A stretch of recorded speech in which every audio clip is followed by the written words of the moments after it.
द्वादशोऽध्यायः भक्तियोगः। अर्जुन उवाच एवं सततयुक्ताये भक्ताः स्वामपर्युपासते ये चाप्यक्षरमव्यक्तं तेषां ये योगवित्तमाः। श्रीभगवानुवाच मय्यावेश्य मनो ये मां नित्ययुक्ताः उपासते श्रद्धया परयोपेताः ते मे युक्ततमः। ये त्वक्षरमनिर्देश्यम् अव्यक्तं पर्युपासते सर्वत्र गमचिन्त्यं च कूटस्थमचलं ध्रुवं सन्नियम्येन्द्रियग्रामं सर्वत्र समबुद्धयः ते प्राप्नुवन्ति मामेव सर्वभूतविधेयताः। क्लेशोऽधिकतरस्तेषाम् अव्यक्तासक्तचेतसाम् अव्यक्ता विगतिर्दुःखम् देहवद्विरवाप्यते।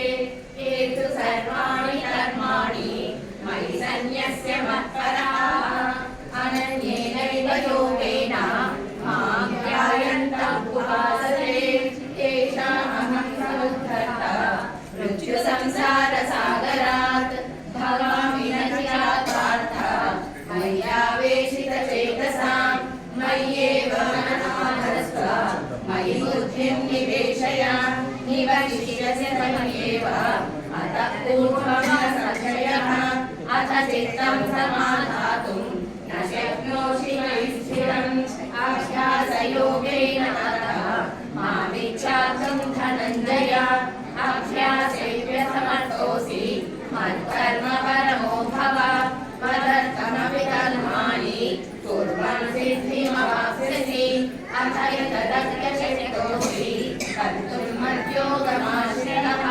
सर्वकर्मफलत्यागं ततः कुरु यथात्मवान् श्रेयो हि ज्ञानमभ्यासात् ज्ञानाध्यानं विशिष्यते ज्ञानं कर्मफलत्यागः त्यागाच्छान्तिरनन्तरम् अन्वेषिता सर्वभूतानां मय्यः कर्म एव च निर्ममो निरहङ्कारः समदुःखसुखक्षमी सन्तुष्टः सततं योगी यथात्मा दृढनिश्चयः मय्यर्पितमनो बुद्धिः यो मद्भक्तः स मे प्रियः यस्मान् नो द्विजते लोकः लोकान् नो द्विजते जयः हर्षामर्षभयोद्वेगैः मुक्तो यः स मे प्रियः अनपेक्षः शुचिर्दक्षः उदासीनो गतव्यतः